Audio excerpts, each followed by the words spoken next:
Why are the left having such a hard time accepting what is a biological reality?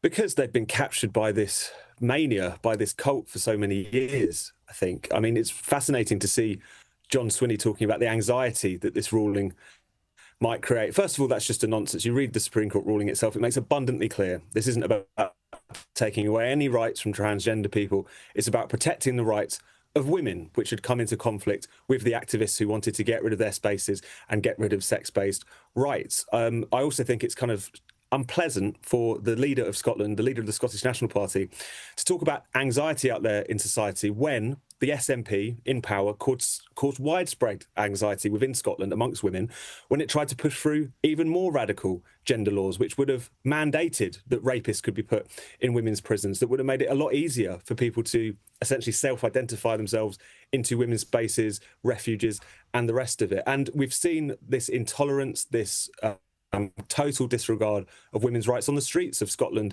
and London in recent days, as people have been venting their spleen and anger in often cases, quite misogynistic ways against women who just dared to stand up for their rights and have now had that affirmed in court. So it's rich, to put it lightly, definitely. Tom, I want to ask you on a different subject about a new poll published in the UK Telegraph that shows most Britons believe Nigel Farage is as likely to be the next Prime Minister as Sir Keir Starmer. What's driving Farage's popularity, and more particularly, why is he, rather than the Conservatives, capitalising on Starmer's unpopularity?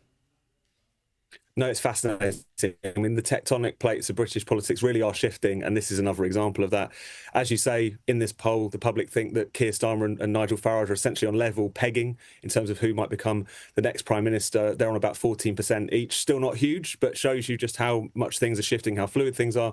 Meanwhile, Kemi Badenoch, new leader of the Conservative Party, only about 1 in 20 voters think she's got a shot at number 10 Downing Street. There's been another poll this morning, one of those kind of big MRP mega polls, which projects how many seats might be won at the next election. That has Reform as the largest party, well short of a majority on 180 seats, but still the largest party. So we're a long way out from a general election. But as you say, it shows the complete collapse of Labour. I mean, it's gone from it has a very strong majority, but has never had properly widespread support in the country. But also asks very big questions of the Conservatives. Why have they not been able to capitalise on this when Nigel Farage has? And I think the answer to that is that he, in a much clearer way, can speak to that restive populist spirit which still exists in the country, which wants to see its interests looked out for, and which feels like it's been failed by both of the establishment parties. So it's definitely one to watch, but it's going to be a very bumpy ride, particularly for the mainstream parties, I think, over the next couple of years. Yeah, very interesting. Almost out of time, Tom, but very quickly, Prince Harry's asked for specific security protection after receiving a threat from Al-Qaeda. What's happened here? No, this is really striking. I mean, it's one of those things where clearly Prince Harry is going to have a big target on his head. He served in the military, even talked quite openly about his exploits whilst serving in Afghanistan and so on. So this is always the problem, given the fact his profile, given the status that he has, given his military service, he was always going to be a very high profile target for terrorist groups of all kinds. This seems to be another example of that. But unfortunately, because he's been engaged in this kind of long running fight, legal war of words as well with the British state, it's just becoming a much more knotty issue in terms of how to deliver that, because he's renounced his status, he's renounced his privileges in large part, but at the same time still remains a person of interest in a very, very big way. So a really tricky situation for him to find himself in, definitely. It certainly is.